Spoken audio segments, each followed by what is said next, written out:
والصلاة والسلام على سيد الأنبياء والمرسلين أما بعد فأعوذ بالله من الشيطان الرجيم بسم الله الرحمن الرحيم ألا إن أولياء الله لا خوف عليهم ولا هم يحزنون آمنت بالله صدق الله العظيم وصدق رسوله النبي الكريم الأمين ونحن على ذلك لمن الشاهدين والشاكرين والحمد لله رب العالمين. قال الله تبارك وتعالى في شان حبيبه مهديا وآمرا إن الله وملائكته يصلون على النبي يا أيها الذين آمنوا صلوا عليه وسلموا تسليما. تمام حضرات کا آواز بلند و شیر کا نذرانہ پیش کریں. الصلاۃ والسلام علیک یا سیدی یا رسول اللہ والصلاۃ والسلام علیک یا سیدی یا رسول اللہ وعلی آلک واصحابک یا حبیب اللہ. اگر یہ بات واضح بلند ہے تو میں گزارش یہ کروں گا کہ آپ سب چپ ہو جائے، میں خود کر لیتا ہوں. ہم ایک بندے کلندر کے قدموں پہ بیٹھے ہوئے ہیں، کچھ لینے کے لیے آئے ہیں. اپنی چوٹیوں کو پھیلا کر بیٹھیں اور نماز کے ساتھ کریں. انشاءاللہ جس مردے کلندر کی چوکھٹ پہ آئے بیٹھے ہیں ہمارا یقین ہے وہ ہمیں خالی نہیں جانے دے گا. کہیے گا الصلاۃ والسلام علیک یا رسول اللہ وعلی آلک واصحابک یا حبیب اللہ. الصلاۃ والسلام علیک یا سیدی یا رسول اللہ وعلی آلک واصحابک یا رحمۃ للعالمین. اللهم نور قلوبنا بالقرآن وزين أخلاقنا بالقرآن وأدخلنا الجنة بالقرآن ونجنا من النار بالقرآن. اللهم حسن مرادنا، اللهم يسر أمورنا، اللهم حلل مشكلاتنا، اللهم انزل علينا الرحمة والبركة والمغفرة. نہایتی واجب الاحترام محترم دوستوں، بزرگوں، عزیز ساتھیوں، دور نزدیک سے سفر کر کے آنے والے عزیز مہمانوں، السلام علیکم ورحمۃ اللہ وبرکاتہ. اللہ رب العالمین کا کروڑ شکر ہے کہ اس کے فضل سے اور اس کی دی ہوئی توفیق کے ساتھ ہم اپنی زندگی کے اندر آج ایک دفعہ پھر اس مرد کلندر کی چوکھٹ کے اوپر حاضر ہیں کہ جن کی بارگاہ کے اندر کوئی دل کے ساتھ آئے تو خالی نہیں جاتا. میری مراد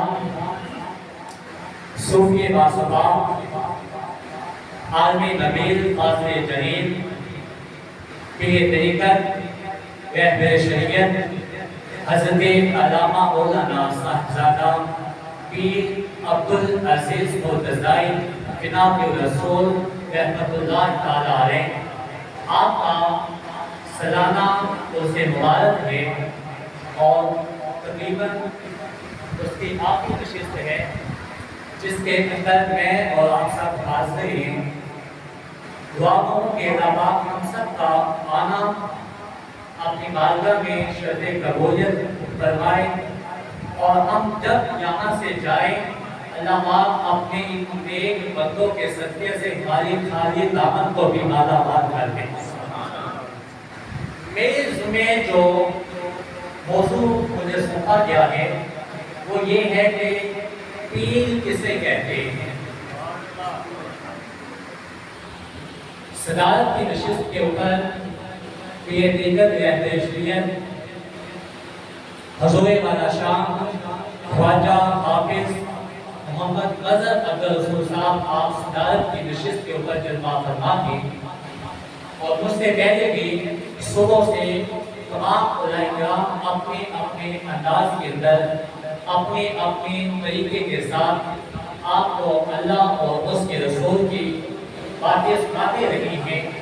ہر پھول کا اپنا ایک رنگ ہوتا ہے، ہر پھول کی اپنی ایک خوشبو ہوتی ہے، اس کا اپنا ایک رنگ ہوتا ہے۔ تو میں بھی آپ کے سامنے کچھ باتیں عرض کروں گا۔ موضوع میرا یہ ہے کہ پیر کسے کہتے ہیں۔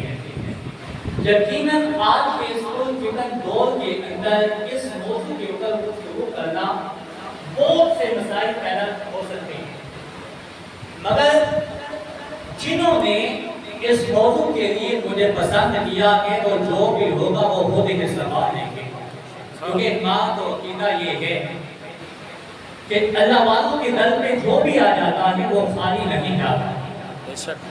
نگاہ وحی میں وہ تاثیر دیکھی، بدلتی ہزاروں کی تقدیر دیکھی۔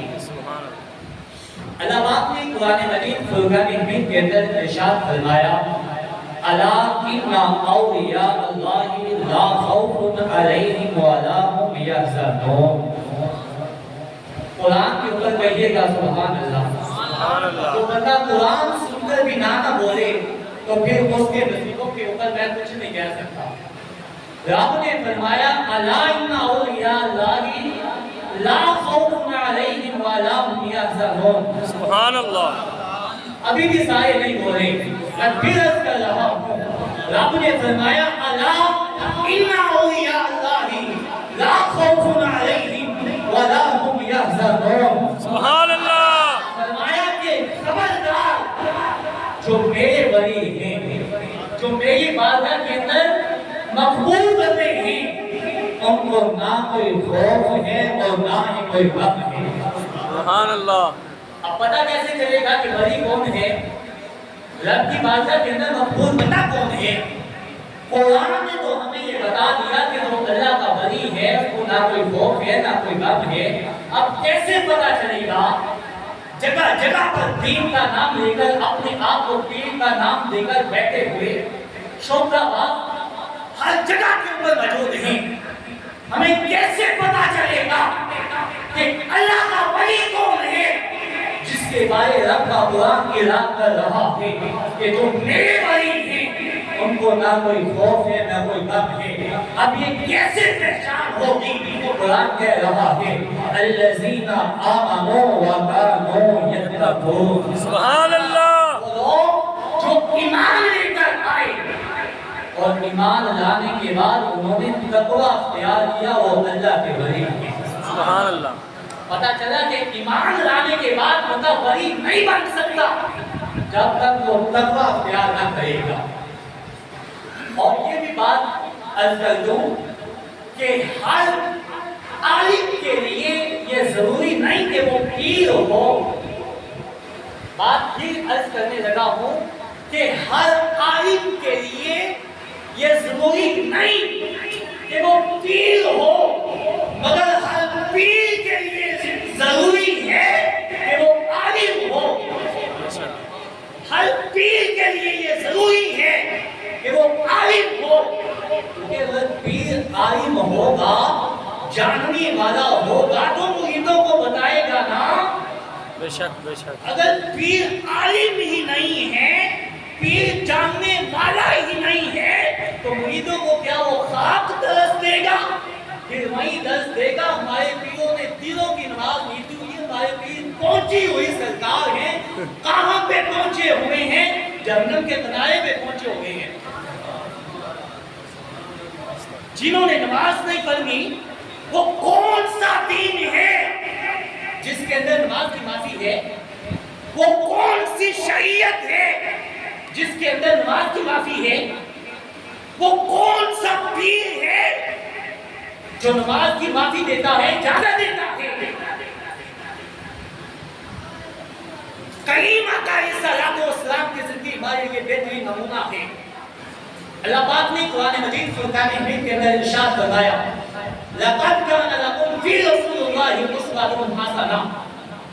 کریم آقا علیہ السلام آپ کی زندگی کا مطالعہ کیا جائے تو ہمیں یہ پتہ چلتا ہے کہ آخری ایام کے بیماری کی حالت کے اندر آپ اپنے صحابہ اکرام کے کاندھوں کے اوپر سہارا لے کر آپ مسجد میں تشریف لے کے آیا کرتے تھے نماز ادا کرنے کے۔ اگر نماز کی معافی ہوتی تو سب سے پہلے میرے آقا کو ہوتی. وہ تاجدار انبیاء ہیں. شریعت ان کے گھر کی ہے. شریعت ان کے تابع ہے. ان کی ایک ایک ادا کا نام شریعت ہے. مگر انہوں نے عمل کر کے ہمیں بتایا کہ قیامت تک کے آنے والوں نماز کسی بھی حالت کے اندر نماز کی چھوٹی نہیں. سبحان اللہ. مگر آج اس دور فتن دور کے اندر جگہ جگہ پر دین کا لبادہ کھول کر اور درس کیا دیا جا رہا ہے کہ ہمارے پیروں کی نماز جو ہے وہ دل کی نماز ہے. دل کی نماز، خاص دل کی نماز ہے. وجہ یہ ہے کہ وہ پیر دین کا نام لے کر ایک نمبر کا وہ فراڈیا ہے، لوگوں کو گمراہ کر رہا ہے کیونکہ اس کو کچھ آتا ہی نہیں. وہ عالم ہی نہیں ہے، وہ جاننے والا نہیں ہے.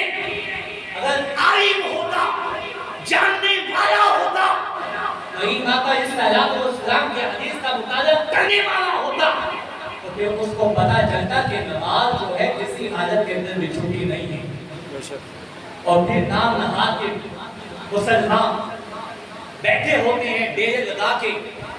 وہ جی ہمارے پیر صاحب بہت پہنچی ہوئی ہستی ہے، کوئی گستاخی نہیں کرنی، پیر صاحب آ رہے ہیں. ہوا کے اندر کھول کر آنے والا، پانی کے اوپر چل کر آنے والا اگر شریعت کا تائید ہے تو وہ پیر نہیں ہو سکتا. پیر نہیں ہو سکتا.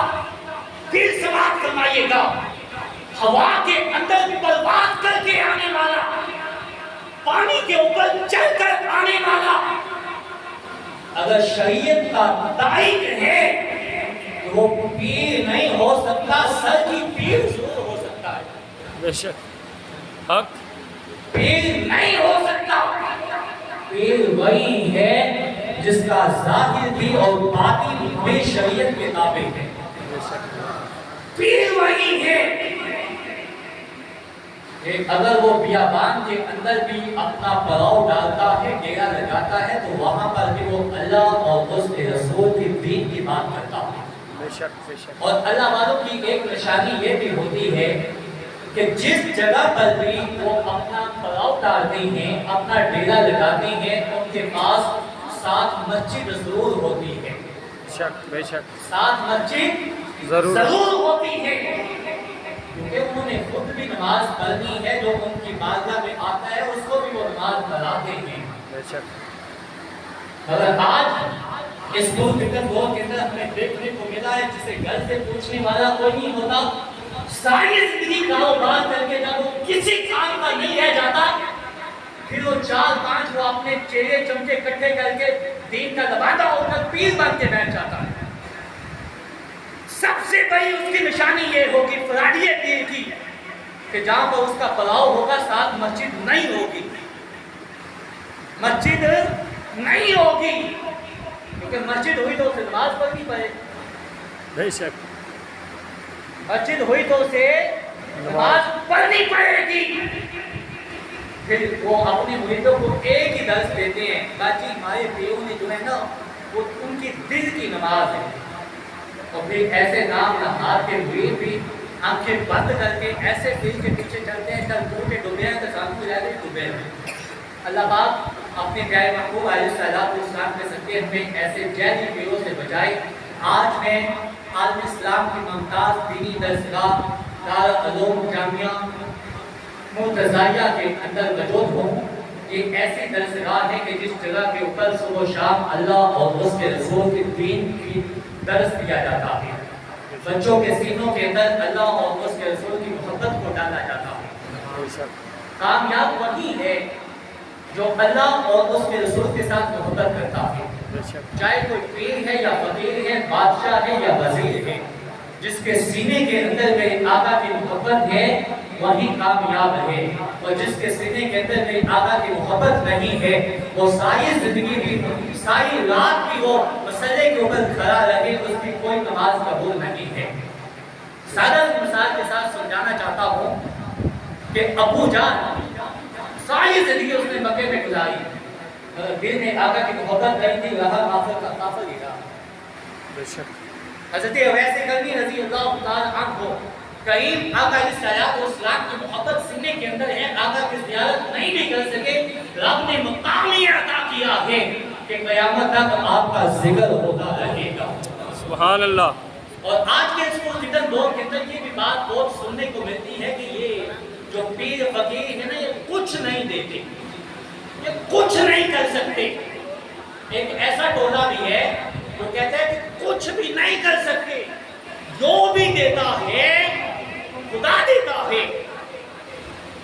عقیدہ سماعت بتا دیجیے گا، ہمارا بھی عقیدہ یہ ہے، اہل سنت و جماعت حنفی بریلوی یا رسول اللہ کہنے والوں کا عقیدہ یہ ہے کہ جو بھی دیتا ہے خدا دیتا ہے۔ بولیے گا، جو بھی دیتا ہے خدا دیتا ہے۔ جس کو اگر کوئی شک ہے وہ نہ بولے، جس کو شک نہیں ہے وہ سینے کا زور لگا کے بولے، جو بھی دیتا ہے جو بھی دیتا ہے خدا دیتا ہے، مگر اپنے پیاروں کے وسیلے سے دیتا ہے، بے شک پیاروں کے وسیلے سے دیتا ہے۔ سوال یہ پیدا ہوتا ہے کہ جو بھی دیتا ہے خدا دیتا ہے، بندہ ڈائریکٹ بھی تو خدا کی ذات سے مانگ سکتا ہے، وسیلہ ضروری ہے؟ ہاں جی، وسیلہ ضروری ہے۔ علامات نے قرآن مجید فرقان حمید کے اندر ارشاد فرمایا، نعرہ تکبیر، نعرہ رسالت، نعرہ رسالت، نعرہ حیدری۔ میری خوش قسمتی کہ آج ہمارے درمیان حضرت علامہ مولانا صاحبزادہ پیر طریقت رہبریت مفتی خلیل احمد قرطزائی صاحب آپ تشریف لے کر آئے، ہم آپ کو دل کی اطاع باتوں سے خوش آمدید کہتے ہیں۔ آپ لوگ آسان فرمار خدا اچھی آیا ہوں، آپ تمام حضرات اپنی اپنی جگہ کے اوپر تشریف رکھیں اور میرے ساتھ کی زیارت فرمائیں۔ اب ایک دو منٹ کے اندر میں اپنی حاضری کو مکمل کر رہا ہوں۔ میں عرض کر رہا تھا کہ جو بھی دیتا ہے خدا دیتا ہے، اگر اپنی پیاروں کے وسیلے سے دیتا ہے۔ جو بندہ یہ کہے کہ دیتا تو خدا ہے مگر ڈائریکٹ خدا سے بھی مانگ سکتے ہیں، وسیلے کی کیا بات ہے، وسیلے کی کیا ضرورت ہے؟ تو بندہ شیطان کے پیروکار ہے۔ شیطان نے کہا تھا مولا نہیں میں نے سجدہ کرنا آدم کو، میں تو ڈائریکٹ تجھ سے مانگوں گا۔ رب نے کہا نکل جا، نکل جا۔ قیامت تک اب اس کے اوپر نام کے ڈالی لا رہی ہے، مردود ہو گیا ہے۔ یعنی اب دوسرا سوال یہ کہتی ہے کہ جی دیتا تو خدا ہے، ہمارا بھی عقیدہ یہی ہے جو دیتا ہے خدا دیتا ہے۔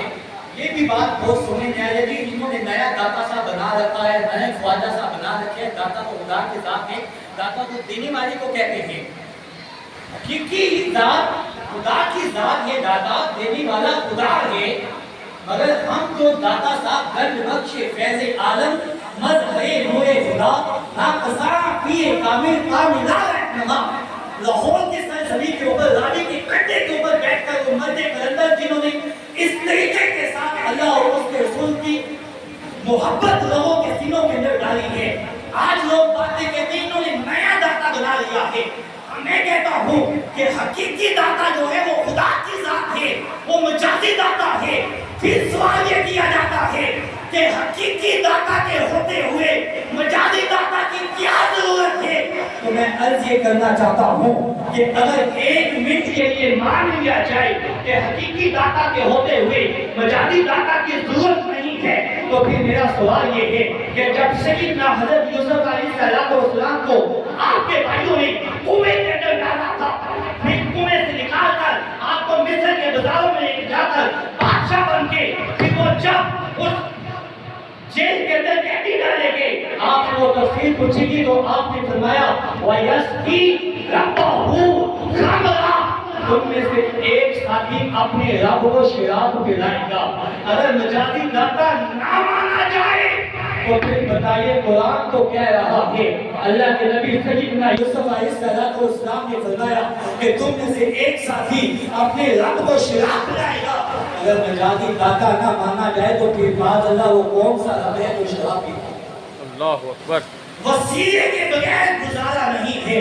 رب فرما رہا ہے یا ایھا الذین آمنوا اتقوا اللہ وابتغوا الیہ الوسیلہ۔ اور دوسری بات یہ کی جاتی ہے پیر فقیر کچھ نہیں دیتے، پیر فقیر جو ہیں وہی سب کچھ دیتے ہیں، وہ تقدیریں بھی بدل دیتے ہیں، قسمتیں بھی بدل دیتے ہیں۔ آخری بات عرض کرنے لگا ہوں کہ گھروں کے اندر جو پانی ہوتا ہے نا، وہ پانی بندے کے جسم کو پاک کرتا ہے۔ زیادہ دیر گھر میں اذان ہو رہی ہے تو پھر اس کے بعد 2 منٹ میرے اور مجھے بھائی